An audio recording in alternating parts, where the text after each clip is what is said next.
قرآن مجید فرقان حمید نے میاں بیوی کا جو رشتہ بیان کیا ہے نا، اس رشتے کو آپ سمجھیں جو قرآن پاک نے میاں بیوی کا رشتہ بیان کیا. کہن لباس لکم وانتم لباس لہن. فرمایا بیویاں تمہارا لباس ہیں اور تم ان کا لباس ہو. وہ تمہارا لباس ہے اور تم. اللہ اکبر، کیسا خوبصورت لفظ قرآن پاک نے. ہن لباس لکم وانتم لباس لہن. فرمایا وہ تمہارا لباس ہے اور تم. سمجھ آ رہی ہے نا جی بات کی؟ وہ تمہارا لباس ہے اور تم ان کا لباس ہو. تین خوبیاں تو ہر لباس میں ہوتی ہیں. تین چیزوں کے لیے لباس پہنا جاتا ہے. تین چیزیں، تین قسم کی آسائشیں لباس میں پائی جاتی ہیں. اس پر تو تمام مفسرین کا اتفاق ہے. سب سے پہلی چیز، لباس جو ہوتا ہے وہ بندے کو گرمی اور سردی سے بچاتا ہے. سخت سردی میں لباس لے لیں تو بندہ سردی سے بچ جاتا ہے. اس کا مطلب یہ ہوا کہ میاں بیوی ایک دوسرے کا لباس ہیں. اگر بیوی کی طرف کوئی تکلیف آتی ہے تو میاں اس کو بچاتا ہے، اور اگر میاں کی طرف کوئی تکلیف آتی ہے تو عورت اس کو بچاتی ہے. میاں بیوی ایک دوسرے کا لباس ہے. لباس کیا کرتا ہے؟ لباس آدمی کے عیب چھپاتا ہے. اس کے وجود پر کتنے دھبے ہیں، کتنے نشان ہیں، وہ سارے چھپا لیتا ہے لباس. میاں بیوی ایک دوسرے کے عیب چھپانے والے ہوتے ہیں. عیب بتانے والے، رونے والے نہیں ہوتے کہ بی بی جب بھی میکے گئی اس نے جا کے رونا شروع کر دیا، اتنی میں تانگو دوسرا ہے ہی کوئی نہیں. اور خاوند صاحب جب بھی ملے انہوں نے ایک ہی راگ الاپنا شروع کر دیا کہ میری کیا بات تھی، مجھے مل کیا گیا ہے، میں کیا تھا، میرے ساتھ ہوا کیا ہے. تو لباس ہیں، ایک دوسرے کا عیب چھپائیں گے. بولیے، ایک دوسرے کا عیب چھپائیں گے، ایک دوسرے کی غلطیوں کی پردہ پوشی کریں گے. اور تیسرا، لباس کا کیا مقصد ہوتا ہے؟ لباس شخصیت کا آئینہ دار ہوتا ہے. لباس آدمی کی اچھی اور خوبصورت طبیعت کا حصہ ہوتا ہے. جو لباس ہوتا ہے وہ انسان کو زینت بخشتا ہے، خوبصورت کر دیتا ہے. داڑھی والا آدمی ننگے سر پھرے تو خوبصورت نہیں لگتا، ٹوپی پہن لے تو بڑا پیارا لگتا ہے. ٹوپی پہنے تو بڑا، اور اگر امامہ باندھ لے تو نور نالا نور ہونا شروع ہو جاتا ہے. اللہ کرے آپ خوش ہو جائیں، آمین تو کہہ دیں. اور اللہ کرے فجر کی نماز آپ امامہ باندھ کے پڑھ لیں، آمین تو کہیں. چلو کونی جنہ دی داڑھی نہیں انہوں نے رکھنی چاہیے، جنہ دی نہیں انہوں نے موضوع نہیں تھا، پر ہماری بھی مجبوری ہے، داڑھی آ ہی جاتی ہے، ہر موضوع میں شامل ہو جاتی، رکھنی چاہیے. سب یاد رکھیں، لباس آدمی کو زینت دیتا ہے. قرآن مجید کے لفظوں پہ غور کرو. اگر تو شادی کے بعد بیوی کے آنے کی وجہ سے خامد کو سکون نہیں ملا تو اس کا مطلب ہے اس نے گھر کو زینت نہیں دی. اور اگر شادی کے بعد اس بچی کو تحفظ نہیں ملا، اس کو اپنے گھر کے اندر سکون نہیں ملا، تو اس کا مطلب ہے خامد نے اسے زینت، اس لباس نے زینت نہیں دی. میاں بیوی ایک دوسرے کا لباس ہے. اس مقدس رشتے کو اسلام نے باندھا، اور لباس کہہ کے باندھا. میرے رسول کریم علیہ الصلاۃ والسلام نے پہلے تو خارجی لوگوں کو منع کیا ہے. میری ذاتی رائے یہ ہے کہ میاں بیوی کی ذاتی لڑائی کوئی بھی نہیں ہوتی. ذاتی لڑائی، میری باتوں کی سمجھ تو آ رہی ہے نا آپ دوستوں؟ کوئی نہیں آ رہی؟ اللہ جزا دے. آپ میاں بیوی کی ذاتی لڑائی کوئی نہیں ہوتی. ہوتا پتہ کیا ہے؟ لڑکے سے پوچھیں کہ بتائیں جناب کیا حال ہے، تو کہتے ہیں بیوی میری صحیح ہے، اس کے گھر والے نہیں صحیح. سنا ہے آپ نے بھی کبھی یہ لفظ؟ تو اسی طریقے سے اگر لڑکی سے پوچھیں کہ تیرا کیا حال ہے، تو کہتی ہے خامن تو میرا دھیان رکھتا ہے، اس کی اماں نہیں خیال رکھنے دیتی. تو لڑائی جو ہوتی ہے وہ تیسرے آدمی کی وجہ سے ہوتی ہے. تیری اماں آئی تھی تو اس طرح کہہ گئی، تو تیرا بھائی آ گیا تھا تو وہ یہ کہہ گیا، تیسرے فرد کی وجہ سے. میرے نبی کریم علیہ الصلاۃ والسلام نے تیسرے بندے کو سمجھایا ہے، تیسرے فرد کو حضور نے سمجھایا ہے. نبی پاک علیہ الصلاۃ والسلام نے فرمایا خبردار، ماں، بھائی، بیٹا، باپ سارے لحاظ کریں، بسنے دیں میاں بیوی کو. اگر شادی کر دیا تو ان کو سکون سے رہنے دو. تم دو جملے کہہ کے چلے گئے، کوئی عیب نکال کے جو چھپا ہوا تھا خامن کی نظر میں وہ نکال کے بتا دیا کہ تیری بیوی یہ کام بھی کرتی ہے. اب تم تو ہٹ گئے وہ بات کہہ کے، اب انہوں نے اکٹھے رہنا ہے، ان کی زندگی مصیبت کا شکار ہو گئی. آزمائش میں آ گئے وہ دونوں، ساری زندگی کڑتے رہے، ایک عیب نکال کے لڑکی کے گھر والے لڑکے کا اسے بتا کے چلے گئے تیرے خامد میں یہ عیب پایا جاتا ہے، وہ ساری زندگی کڑتے رہیں گے، تکلیف میں رہیں گے، انہوں نے تو کٹھے رہنا ہے۔ بتانے والا چلا گیا، میرے رسول کریم صلی اللہ علیہ وسلم فرماتے ہیں لعنتی ہے وہ شخص، لعنتی ہے وہ شخص۔ یا رسول اللہ کون سا؟ فرمایا جو بیوی کو مرد کے خلاف اکساتا ہے اور مرد کو بیوی کے خلاف اکساتا ہے، وہ لعنتی ہے، ملعون ہے، رحمت الہی سے دور ہے وہ شخص۔ انہیں قریب کرنے کی کوشش کر، تو ان کے اندر محبت پیدا کرنے کی کوشش کر۔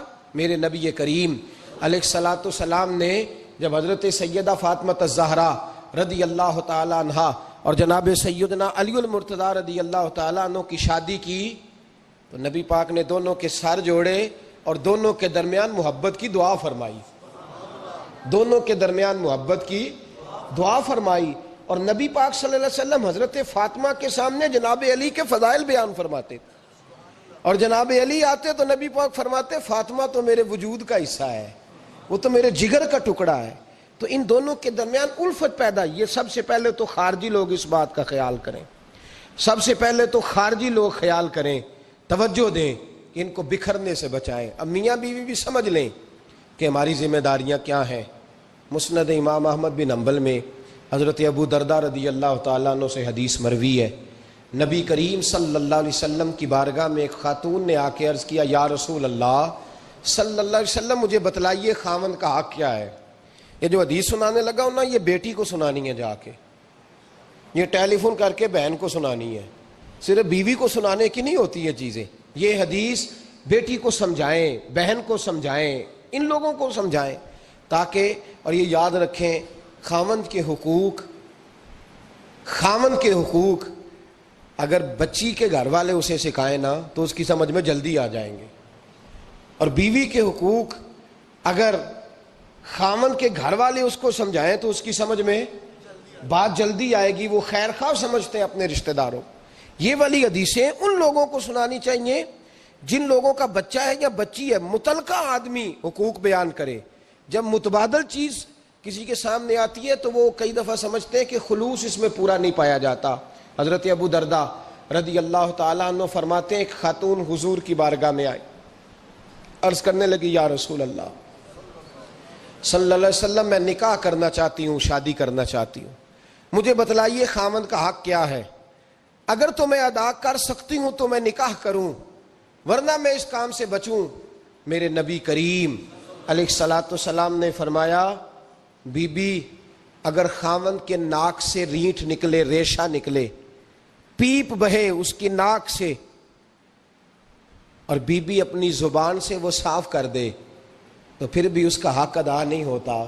حضرت ابو درداء کہتے ہیں آنکھ کھول کے اس عورت نے دیکھا تو میرے نبی پاک نے اگلے جملے ارشاد فرمائے، حضور نے فرمایا تو ان باتوں میں حیرت کر رہی ہے، میں اگر خدا کے علاوہ کسی کو سجدے کا حکم دیتا تو میں عورت کو کہتا اپنے خاوند کو سجدہ کرے، میں اس کو کہتا یہ کام کرے۔ میرے رسول کریم علیہ الصلوۃ والسلام نے حقوق کا تعین فرمایا، حقوق کا تعین فرمایا، اور نبی کریم صلی اللہ علیہ وسلم نے فرمایا جو عورت اس حال میں مر گئی، اس حال میں دنیا سے گئی کہ اس کا خاوند اس سے راضی تھا، اس کا شوہر اس سے راضی تھا، اس کا گھر والا اس سے مطمئن تھا، تو میرے نبی پاک فرماتے ہیں جب دنیا سے جائے گی تو رب کریم جنت کا دروازہ کھول کے فوراً ہی جنت میں داخل فرما دے گا، اس کو بغیر روک ٹوک جنت دے دی جائے گی۔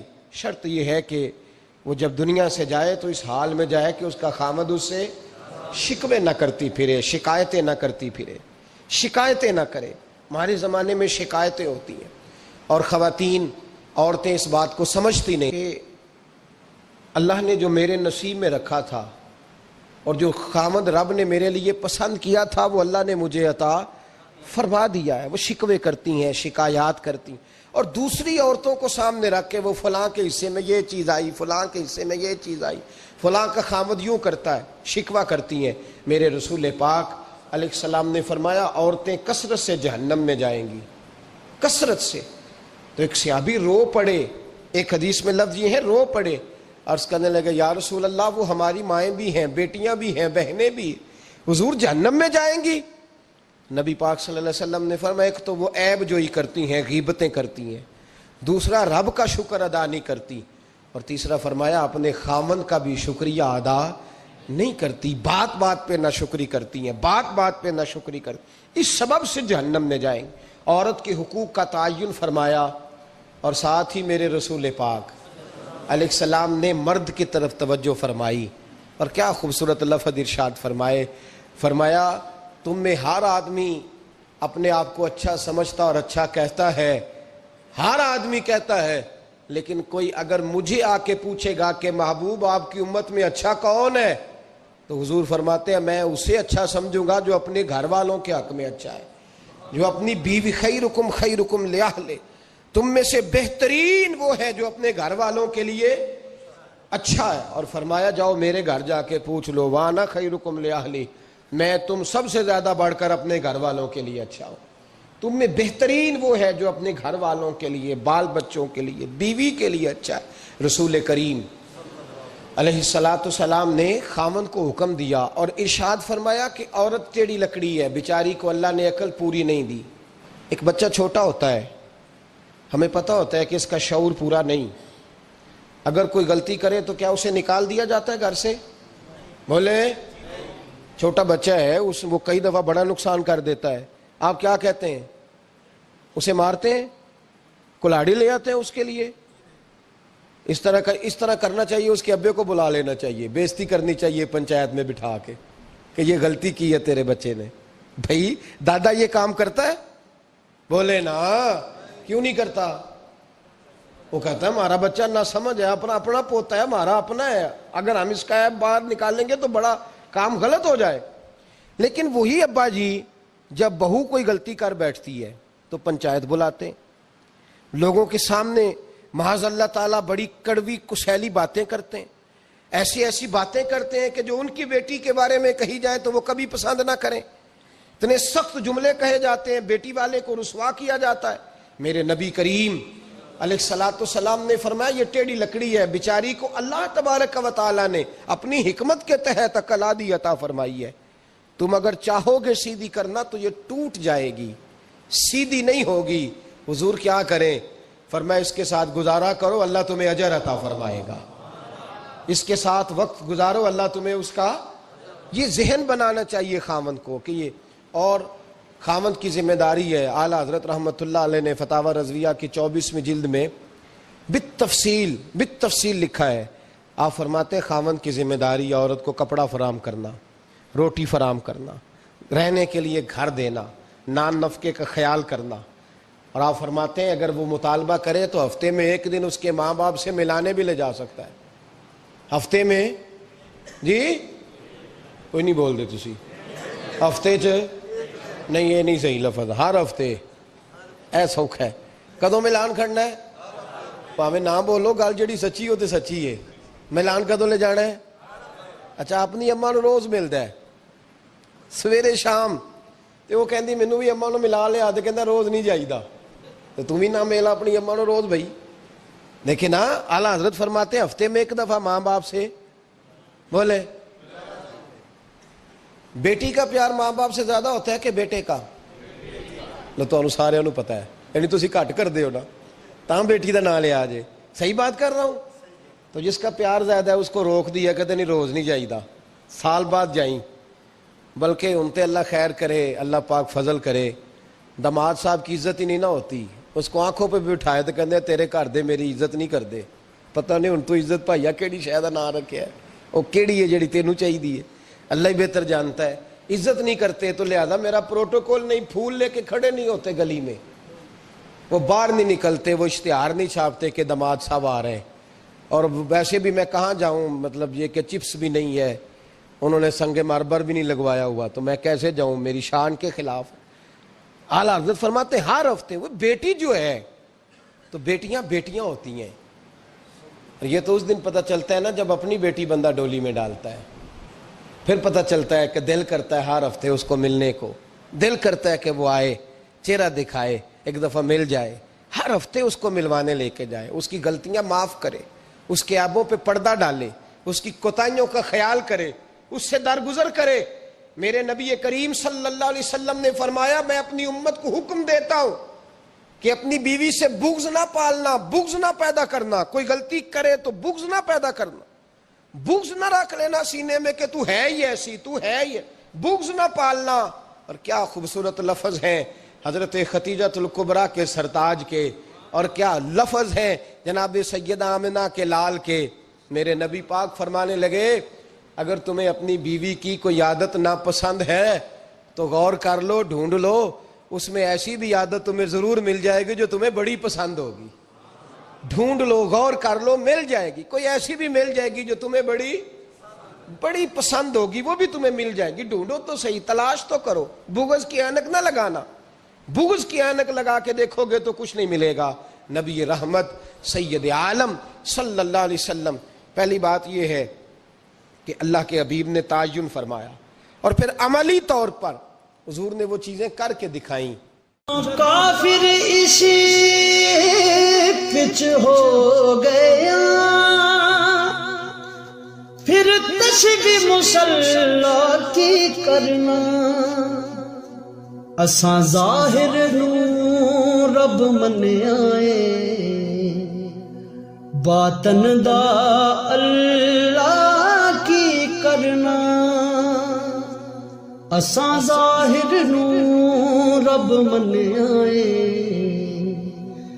باطن دا اللہ کی کرنا۔